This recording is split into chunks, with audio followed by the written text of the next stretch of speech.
Hello everyone, welcome to your YouTube channel banking with her. ये video English की preparation strategy से related है और बिगिनर्स के लिए भी है, जो ऑलरेडी प्रिपेयर कर रहे हैं उनके लिए भी हेल्पफुल है। और जो भी चीज़ें मैं इसमें डिस्कस करूँगी वो मैंने खुद इम्प्लीमेंट की थी, मेरे मार्क्स में मुझे इम्प्रूवमेंट लगी, तो वही सब आपके साथ शेयर कर रही हूँ। जहाँ पे भी आपको लगता है कि कुछ चेंजेस आपको करने की ज़रूरत है, आप अपने अकॉर्डिंग कर सकते हो। तो स्टार्टिंग से स्टार्ट करते हैं। सबसे पहले मैंने ऑफलाइन कोचिंग ली थी बैंक की ही, और उसमें इंग्लिश का भी इंक्लूड था, क्लासेस थी इंग्लिश की। तो उन क्लासेस में हमें कोई भी बेसिक नहीं करवाया, मतलब कि वर्ब क्या है, noun, pronoun, adjective, adverb, conjunction, ये सब नहीं करवाया। डायरेक्टली हमारा जो टॉपिक स्टार्ट हुआ था वो था सब्जेक्ट वर्ब एग्रीमेंट का।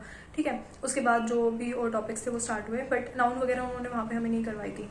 और वर्ब का एक मेरे को बेसिक आइडिया पहले से था, जैसे कि कई वर्ब होते हैं उनकी जो सेकंड फॉर्म होती है वो अलग होती है। जैसे कि कोई वर्ब है फील, कोई वर्ब है तो उसकी सेकंड फॉर्म फेल्ट होती है, फील्ड नहीं होती है। ठीक है, और इसके अलावा टेंसेस का मेरे को एक बेसिक आइडिया था, जैसे कि वॉज वर कहाँ आएगा, हैज़ हैव हैड कहाँ आता है, आईएनजी वगैरह कहाँ आएगा।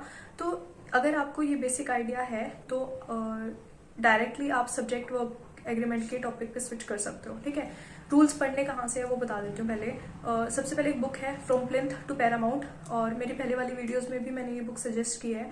इसकी पीडीएफ मैंने टेलीग्राम पे भेजी हुई है, वहाँ से आप देख लेना एक बार। और हार्ड कॉपी में पढ़ना मैं यही सजेशन दूंगी आपको कि या तो प्रिंट आउट निकलवा लो या फिर बुक परचेज कर लो।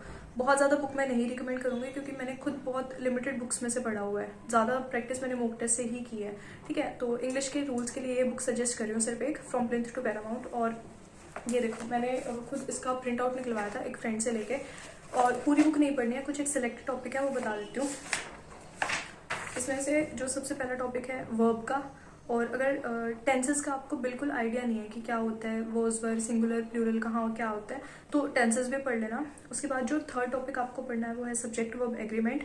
फिर आपको करना है क्वेश्चन टैग, और कंडीशनल सेंटेंसेस भी पढ़ने हैं, और इसमें से ये जो वर्ब का है एडवांस का ये पढ़ना है, और एडजेक्टिव, ये सब चीज़ें आपको पढ़नी है। ठीक है, यहाँ से आपको ना एक बेसिक अंडरस्टैंडिंग आपकी बिल्ड हो जाएगी इंग्लिश के लिए। उसके बाद जो निमिषा मैम के 120 रूल्स हैं, और यूट्यूब पे वीडियो है, उनकी प्लेलिस्ट है पूरी, वो पढ़ लेना। और वो पढ़ने कैसे हैं, उनके साथ साथ में नोट्स बना लेना लिख के। मैंने खुद वो सारे रूल्स लिखे थे, और जब आप रिवीजन करते हो ना तो वो खुद के नोट्स से बहुत हेल्प मिलती है। ठीक है, तो रूल्स के लिए तो ये बुक होगी, एक 120 रूल्स हो गए। इसके अलावा अगर आपको लगता है कि आपके पास टाइम है और आपको परफेक्शन बैच की ज़रूरत है, तो आप वो भी अटेंड कर सकते हो और वहाँ से क्लासेस देख सकते हो। बट मैंने पर्सनली मैंने वो कोई बैच नहीं देखा है, मतलब मैंने एक दो क्लासेस ही देखे, मैंने पूरा बैच नहीं अटेंड किया था, क्योंकि मुझे लग रहा था मेरी इंप्रूवमेंट मॉक टेस्ट से थोड़ी ज़्यादा हो रही है। ठीक है, सेल्फ रीडिंग अगर मैं कर रही हूँ तो वहाँ से मेरी इंप्रूवमेंट ज़्यादा हुई थी, बट हर किसी के साथ सेम सिनेरियो नहीं होता, तो आप परफेक्शन बैच भी अटेंड कर सकते हो अगर आपके पास टाइम है तो ये हो गया रूल्स के लिए। प्रैक्टिस के लिए तो एक तो देखो, इस बुक के पीछे ही जो भी टॉपिक है ना, और बैक में क्वेश्चंस दिए हुए हैं, वहां से प्रैक्टिस कर लेना। इसके अलावा मॉक टेस्ट और न्यूज़पेपर, और न्यूज़पेपर बताती हूँ पहले कैसे पढ़ना है। देखो, ज़रूरी नहीं है कि आप हर एक लाइन में ना एरर ढूंढने लगो कि यहाँ पे ये वाला वर्ड नाउन है, ये प्रोनाउन है, ये प्रेपोजिशन है, ये ठीक आ रहे हैं सीक्वेंस में, और तो ये सेंटेंस करेक्ट है। अगर ऐसे पढ़ने लगोगे तो पूरे न्यूज़पेपर में ना कम से कम भी लगा लो आप 2 से ढाई घंटे लग जाएंगे। ठीक है, और इतना ऐसे नहीं पढ़ना होता। आप जैसे एडिटोरियल उठाया है, उस पूरे एडिटोरियल को एक बार मैं पढ़ दूँ। ठीक है, आपको बेसिक समझ में आ गया उसका कि मेन चीज़ क्या बोली हुई है वहाँ पे, वो ज़रूरी है, वहाँ से अंडरस्टैंडिंग बिल्ड होती है हमारी। तो न्यूज़पेपर कैसे पढ़ना है कि एक बार पूरी रीडिंग ले लो, आपको मेन चीज़ समझ में आनी चाहिए कि वहाँ पे क्या बोली हुई है। एडिटोरियल के आप क्लास पे अटेंड कर सकते हो, आई थिंक निमिषा मैम ही लेते हैं यूट्यूब पे, वहाँ से भी आप थोड़ा बहुत स्टार्टिंग में पढ़ सकते हो। बट मेरा सजेशन ये है कि जितना जल्दी हो सकता है सेल्फ रीडिंग पे जो है शिफ्ट हो जाना। ठीक है, और न्यूज़पेपर नोवेल भी पढ़ सकते हो वैसे, बट मैं न्यूज़पेपर सजेस्ट करूँगी, क्योंकि देखो जब मैंने इंटरव्यू दिए है ना, तो इंटरव्यू की प्रिपरेशन के टाइम पे न्यूज़पेपर से बहुत हेल्प मिलती है। जो एक कोई भी टॉपिक है उसकी जो डीप अंडरस्टैंडिंग है ना, वो कंटेंट हमें न्यूज़पेपर से ही मिलता है और कहीं से नहीं मिल सकता। तो स्टार्टिंग से ही अगर हैबिट पड़ जाए न्यूज़पेपर की तो बहुत अच्छा है। इसके अलावा मॉक टेस्ट, और किसके देने हैं मॉक टेस्ट, कौन सी साइट के देने हैं। देखो, जो आपके पास आपने ऑलरेडी परचेज किया हुआ है ना, वहीं से प्रैक्टिस कर लो। मैंने सबसे पहले टेक्स्ट बुक से स्टार्ट किया था, वहाँ से मेरे 8-9 नंबर आते थे मुश्किल से। उसके बाद धीरे धीरे मतलब जब मेरे 10-12 एक नंबर आने लग गए थे, 12-13 नंबर आ रहे थे, तो मैं ओबी पे स्विच हो गई थी। फिर उसके बाद से मैंने ओलिव बोर्ड यूज़ किया है। और बीच में मैंने गाइडली का भी मूक लिया था जब उनका वो प्लैटिनम का ऑफर आया था 88 वाला, बट उसकी बहुत ज़्यादा मूक मैंने नहीं ली है। और एक फ्रेंड से मैंने लिया था पीएम मूक का लेवल देखने के लिए, तो पीएम का लेवल भी मेरे को अच्छा लगा। अगर आपने अभी तक कुछ भी नहीं लिया है ना, तो एक टेक्स्ट बुक ले सकते हो, बिगिनर्स के लिए वो अच्छा है। और अगर आप ऑलरेडी प्रिपेयर कर रहे हो तो फिर आप ओलिव बोर्ड, स्मार्ट किड, आप प्रैक्टिस मूक कुछ भी आप ले सकते हो, सबके मूक अच्छे हैं, ठीक है। तो मॉक टेस्ट कैसे देना है, देखो प्रीलिम्स के मॉक देने हैं, सेक्शनल मॉक जितने ज़्यादा हो सकते हैं 2, और हफ्ते में ना एटलीस्ट 1 या 2 मेंस के मॉक ज़रूर देने हैं, क्योंकि वहाँ से आपको मेंस का लेवल पता चलेगा। अगर आप सिर्फ प्री का ही पढ़ते रहोगे ना, तो प्री क्वालिफाई होने के बाद जब जैसे ही अगर एकदम से मेंस का स्विच करोगे तो दिक्कत आएगी। लेकिन अगर स्टार्टिंग से टच में रहोगे चीज़ों के, तो आपको वो नॉर्मल लगने लगेगा मेंस का पेपर आने तक, तो कि फिर लगेगा ही नहीं कि मेंस का लेवल हार्ड भी है।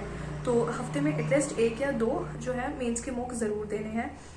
मॉक का एनालिसिस कैसे करना है, तो उसकी एक डिटेल वीडियो मैंने ऑलरेडी बनाई हुई है, लिंक डिस्क्रिप्शन बॉक्स में कमेंट्स में दे दूंगी। यहाँ पे एक बार आपको थोड़ा मोटा मोटा बता देती हूँ कैसे होगा। सबसे पहले वो क्वेश्चंस देखो जो कि गलत किए हैं। वहाँ पे कोई ऐसा रूल था जो आपको ऑलरेडी आता था बट आप भूल गए थे लगाना, ठीक है वो, और कोई नया रूल आ रहा है तो या तो उसको लिख लो या फिर उसकी फ़ोटो क्लिक करके अपने फ़ोन में रख लो, और रोज़ रात को सोने से पहले वो उन फोटोज़ को देखते जाओ कि हाँ यहाँ पे ये रूल आया था, ठीक है। दूसरी चीज़, जो क्वेश्चन छोड़े हैं उनको देखो कि क्या रीज़न था उनको छोड़ने का, आपको क्वेश्चन ही समझ में नहीं आया था या फिर कोई ऐसा नया रूल वहाँ पे आ रहा है। तीसरी चीज़, जो क्वेश्चन ठीक किए हैं वो भी देख रहे हैं। वो क्यों देख रहे हैं, क्योंकि कई बार ना हम गेस वर्क करते हैं, तुक्का मार के ठीक कर देते हैं, और लकीली वो ठीक हो जाता है मॉक टेस्ट में, बट ज़रूरी नहीं है वो एक्चुअल एग्जामिनेशन में भी ठीक होगा, ठीक है। तो जो क्वेश्चन ठीक किए हैं वो भी देख रहे हैं अच्छे से। और इसके अलावा आपको मॉक टेस्ट की रिवीजन होगी, रूल्स पढ़ लिए, प्रैक्टिस के लिए बता दिया, न्यूज़पेपर हो गया और मॉक टेस्ट का हो गया, अभी तो यही है। और हाँ, एक चीज़ और, जितना ज़्यादा हो सकता है ना इंग्लिश के टच में रहो, न्यूज़ पढ़ लो इंग्लिश में, न्यूज़ सुन लो इंग्लिश पे, या फिर सॉन्ग्स सुनो, स्टैंड अप कॉमेडी देख लो इंग्लिश की, मूवीज़ देख लो इंग्लिश की जब भी टाइम मिलता है, तो जितना हो सकता है इंग्लिश के टच में रहो। और क्योंकि देखो यार, हमें हिंदी भी ना बहुत अच्छे से नहीं आती है, हमें संज्ञा, सर्वनाम, संधि विच्छेद वगैरह नहीं आते हैं, बट अगर हमें कोई सेंटेंस दिया गया है ना गलत हिंदी का, तो हम ये बता सकते हैं सेंटेंस में गलती कहाँ पे है और ठीक होके क्या आएगा। सेम चीज़ इंग्लिश के साथ है, हमें ना चाहे एडजेक्टिव, एडवर्ब, कंजक्शन, प्रेपोजिशन वगैरह ना पता हो, लेकिन अगर इंग्लिश के रेगुलर टच में रहते हैं ना, तो एरर पता लगने लग जाएंगे कि इस सेंटेंस पे गलती कहाँ पे है और ठीक क्या होएगा यहाँ पे, ठीक है। तो यही मेरे सजेशंस है आपको। और एडजेक्टिव, एडवर्ब, प्रेपोजिशन वगैरह मुझे खुद को नहीं आती हैं आज तक, बट ये सब चीज़ें करके ना मेरी एक अंडरस्टैंडिंग ज़रूर बिल्ड हो गई थी, मुझे पता लगने लग गया था कि एरर कहाँ हो सकता है किसी सेंटेंस में। तो यही सजेशन मेरा आपको है। और बाकी इसके अलावा आपको कोई भी चेंजेस ज़रूरी लगते हैं स्ट्रैटेजी में करने, तो आपको कर सकते हो। और कोई क्वेरी है, कोई डाउट्स है तो कमेंट्स में बता देना। और आप टेलीग्राम चैनल भी ज्वाइन कर सकते हो, बैंकिंग विद हर, वहाँ पे आप अपने डाउट्स भेज सकते हो। I hope you like the video, to like, share and subscribe. Thanks for watching.